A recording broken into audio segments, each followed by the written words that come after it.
everyone, welcome back to my channel. It's Christine with Read.Pray.Disney. Here on this channel, we like to talk all things Disney, from packing to planning to pins to books and much more. So for today's video, we have another installment of Finding Your Grace Part 2. um, yeah, so my apologies up front if I am a little quieter than usual. My baby girl's sleeping. It's nighttime. When it's about 10 o'clock at night, and so it was a good time to, and my hair still looked good. So it was a good time to just, hey, let's knock out a couple of things. So for today, like I said, today's video is the second installment of Finding Your Grace. And I'm sorry, my allergies are still going on. All right, I will be looking at my notes because I have notes. But okay, so I owe you a story. So if you were with me on my last video, I told you I had 3 stories, but I only told you 2. So I do owe you a story. Okay. So if you're new to this channel, really quick, this particular installment, series, segment, whatever, this particular section of videos really is about, in today's world, well, just in general, life in general, we don't often take the time to reflect. And reflection comes in many different ways. Many different peoples from different cultures and religious beliefs, it may be meditation, it could be reflection, it could be through prayer, but essentially it's just thinking about the blessings in your life. Okay, this whole series is just about thinking about where, and in my life, where God has placed things to assist me on my journey. Okay, and being cognizant and trying to be thankful of those things. So I choose to share that with you guys, where I found little moments of grace, and share it with you guys. So, and hopefully that you guys are able to find some similar moments or opportunities where you're like, yeah, you know what? That was a little bit of divine intervention, or the universe spoke to me, or however you put it, whether you're not spiritual, just be thankful for some of the good that's happened in your life. Okay. So, I have 3 stories for you, and I promise I'm going to try and make it quick. Okay. So the first story happened when, oh my gosh, like, I don't know how to tell this story without getting, I'm going to try my best. Okay.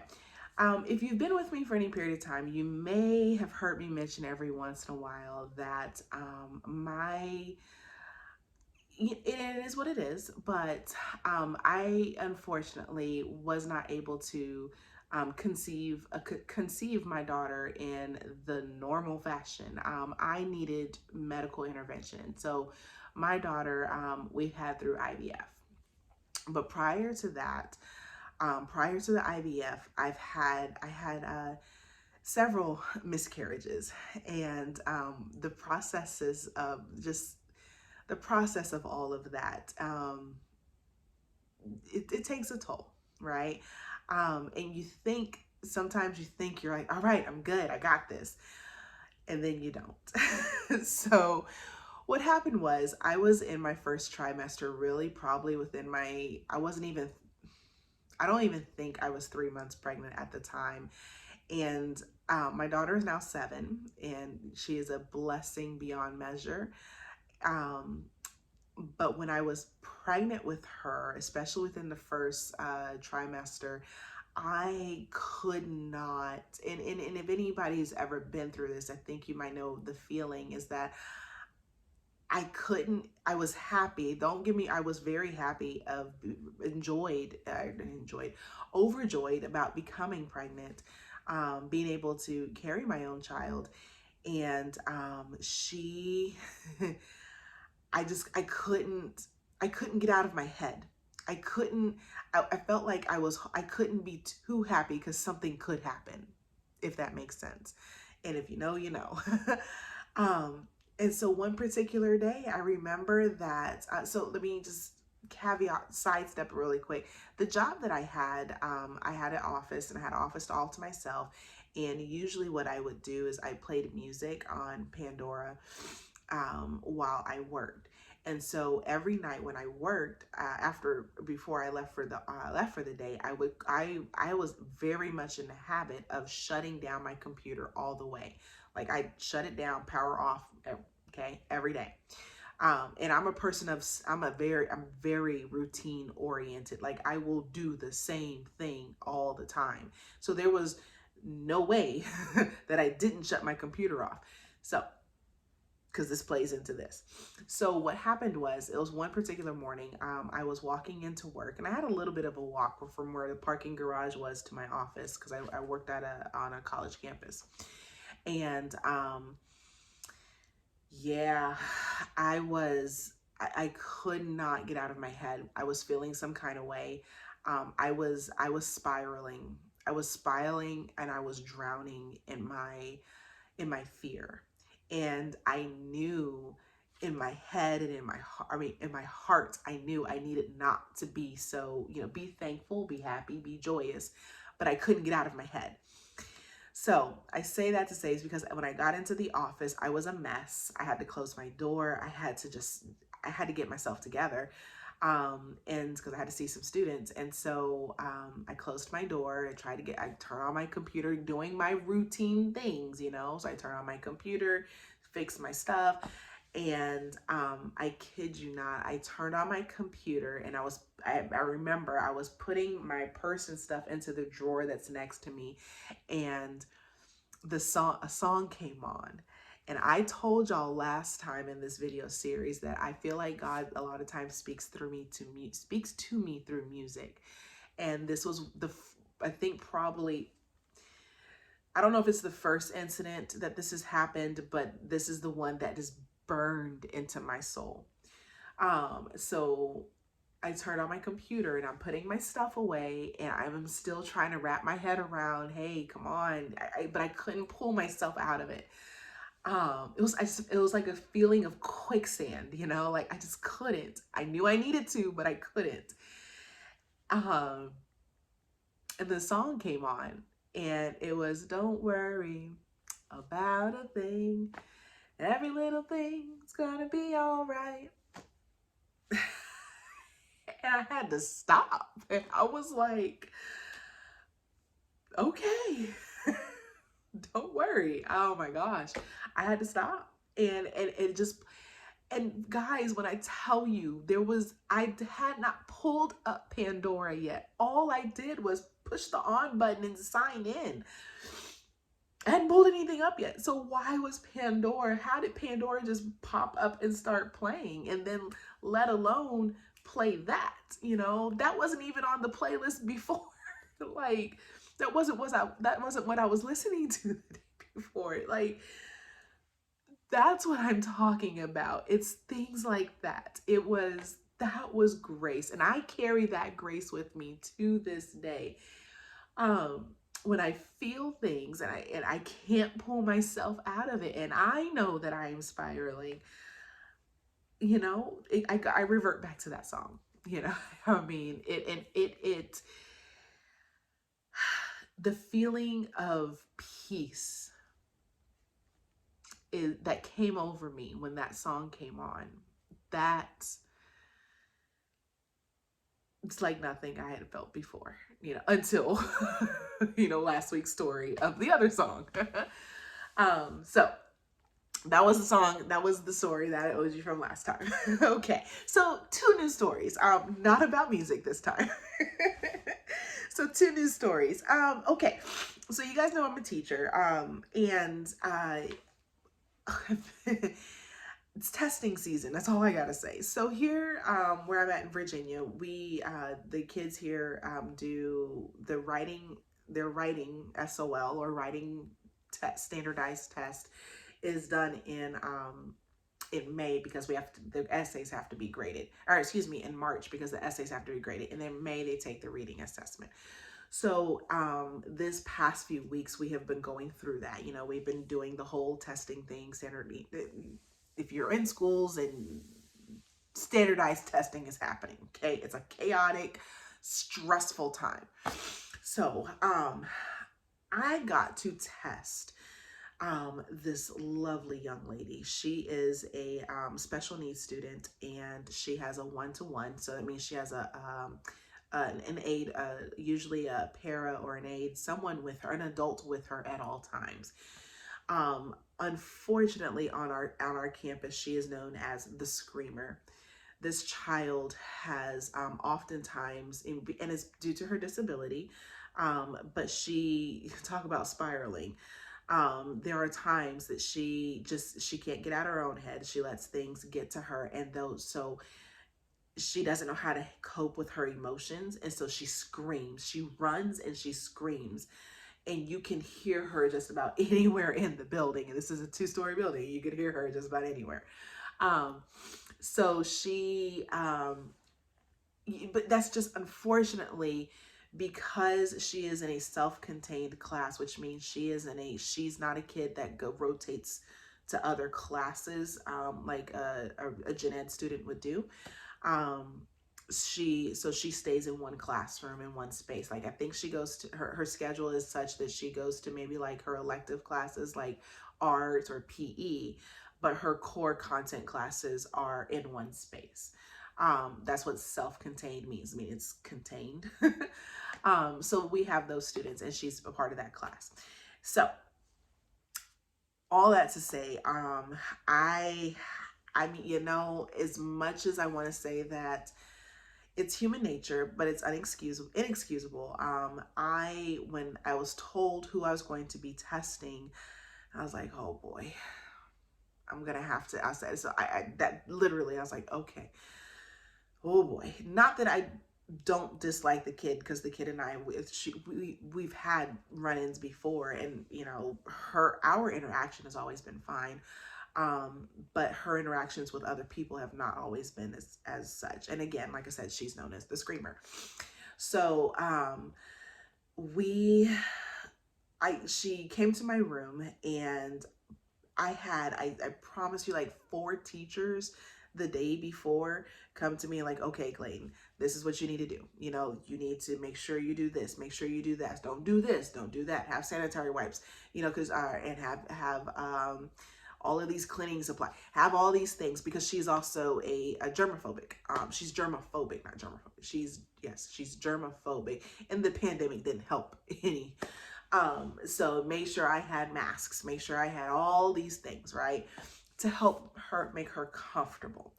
And so I was like, okay, I got everything. But I'm telling you, people coming at me left and right. Make sure this, make sure that, watch out for this, don't eat. I'm like, okay. It was kind of overwhelming for me to get all this instruction. So the day arrives that I have to meet. The child comes to my classroom to test. And since she is a one-on-one, that it's just her and myself and her aide, her adult aide with her. And so the 3 of us are in my classroom, and the door's closed, and we're trying to get into this. And I tell you guys, the thing is, the grace comes in. You have got to build relationships with people. This child was nothing like at what everybody said she was. Nothing like it. And I say testing with her was a grace for me, because I got to sit with this beautiful soul. We struggled a little bit to make sure we stayed on task, because we talked about Disney. We talked about Animaniacs. In the course of my classroom, I have that Funko Castle, the 50th Funko Castle and Mickey, and I have some Belle stuff. I have some Disney stuff in my classroom. And so we talked about Disney. She loves Animaniacs. I don't know if anybody ever remember Animaniacs, but I remember watching Animaniacs. And so I saw her, she showed me her shirt, and I was like, yeah, I remember Animaniacs, that's my favorite. And then we sing the song, and her aide's like, oh my God, really? And I'm like, okay, totally big kid right here. But yes, really.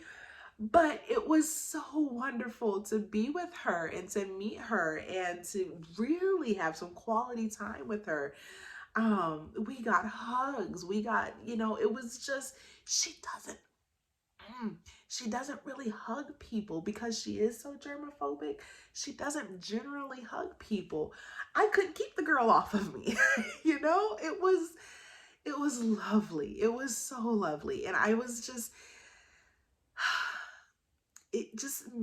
being able to be with that child and share the space with her. And I mean, she was such a genuine soul. So sometimes God brings people into your life in a moment of need. And I needed her.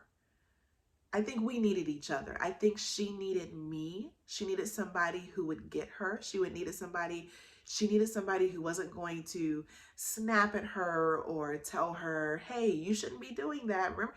No, I went with it. When she rocked, I rocked. When she finished her test, we jammed out, I put on the music and we're sitting, the dun dun dun dun, Tonto, jump on it. Like, we're dancing and they're like, why? And I'm like, she finished. She likes the song. Why not? We just had a great time. It was an awesome time to build a relationship with someone. So I think sometimes God puts people in your life. I think we both needed each other at the same time. I needed a connection with a beautiful soul that wasn't and don't get me wrong, I love my students, but sometimes they get on my nerves. Okay? I needed a refreshing, I needed her. I needed her and she needed me. And that's all I'm gonna say about that. Just look at the people that surround you in your life and the people that only come into your life for just a blink of a moment. Are they really there for you? Are you there for them? Is there a reason that you think they may have crossed your path? Just think about it. Okay, and then my last story. Gotta go back to my daughter, my baby girl. Okay. I'm telling you what, God is doing a number, guys. Oh my gosh, what's that saying? God is good all the time God is good. He is doing a number. So he said, well, I guess he said through her, I don't know. So my daughter, again, I told y'all this morning struggle is real. Like, I knew I didn't necessarily like to get up, but that girl over there, man, she definitely doesn't want to get up in the morning. So again, frustrated. I mean, not as frustrated because, I've been feeling a little better since my last God pep talk. I've been feeling a little better. But this one particular morning, again, it was a struggle, but not so, no, I'm lying because that's a different thing. It wasn't a struggle. She popped up out of bed. She just popped up out of bed. And because I go downstairs, y'all know how you need coffee in the morning before you can't get out of bed. My daughter needs her chocolate milk before she gets out of bed. Like, little diva over there. she has me trained. Yeah. So I bring her chocolate milk in the morning, and it's a protein shake for her. And so she has her protein shake, and she's kind of waking up while she's watching some cartoons. So this particular morning, I went downstairs, make the stuff, and I come back upstairs, and I'm getting ready to hand it to her, and she pulls the covers back, and she is already fully dressed. I was like, what? She's like, yes. I was like, get it, girl? And she's like, yeah. I'm like, yeah. And we start vibing out, right? So she's drinking her milk, and she's watching her cartoons, and I'm getting ready. I'm like, okay, it's going to be a good day. And then we get in the car, and she says, I had to write this down. She goes, I'm going to be good. And she goes, Mom, I'm going to be good. I'm going to get myself out of bed. I'm going to do the right thing. I'm just going to have a great day. That was all her. That was all her. I'm like, yes, baby. Yes. And since that day, she's definitely, she's had some up and downs with getting out of bed, like this morning, it was a little rough. But all I had to do was remind her of what she said. And she's like, yeah, you're right. You're right. I said it. I'm like, divine intervention? Yes, please, because that is a whole bunch of grace. Testing season, spring break and testing season, it always goes hand in hand, and it is a rough time at school. Teachers are burning out, so then they're not coming to work. Students are burnt out. They've been, it's skill and drill. Like you give them the skill, they got to drill it in, and we go on to the next. Like it's just that time of year. They're ready to go on spring break, and then especially because our kids don't go to spring break until next week in April, and I don't have no idea when this is going up, but April, the first actual week in April is when we actually go to spring break. And so they're just feeling it. And then when they come back, they're just going to be, there's a whole world of different to deal with and contend with. But I mean, every educator knows that is, that spring break stretch to the end of the year is a tough time. But just for me to have that little grace with my daughter, and for her to be able to take ownership of her behavior, because that's something that we're working on. I love my daughter, but sometimes she just, she's a kid. She's 7. And accepting responsibility is not necessarily her strong suit. So for her to take ownership of what she's been doing is awesome. Awesome. So those are my moments of grace, guys. See what you can find in your life. Essentially, all it is just look for the good stuff that's happening. We have piles and piles of poo-poo that's going on around us. Find the good stuff in your life and be thankful for it. Okay? Share it with somebody. Share it with me. I would love to hear your moments of grace. So have a magically blessed day. And know I'll be praying for you. Yeah, all of that. Okay. I don't know why I'm stalling right now. I don't know why. But have a magically blessed day. Know I'll be praying for you. Bye, guys.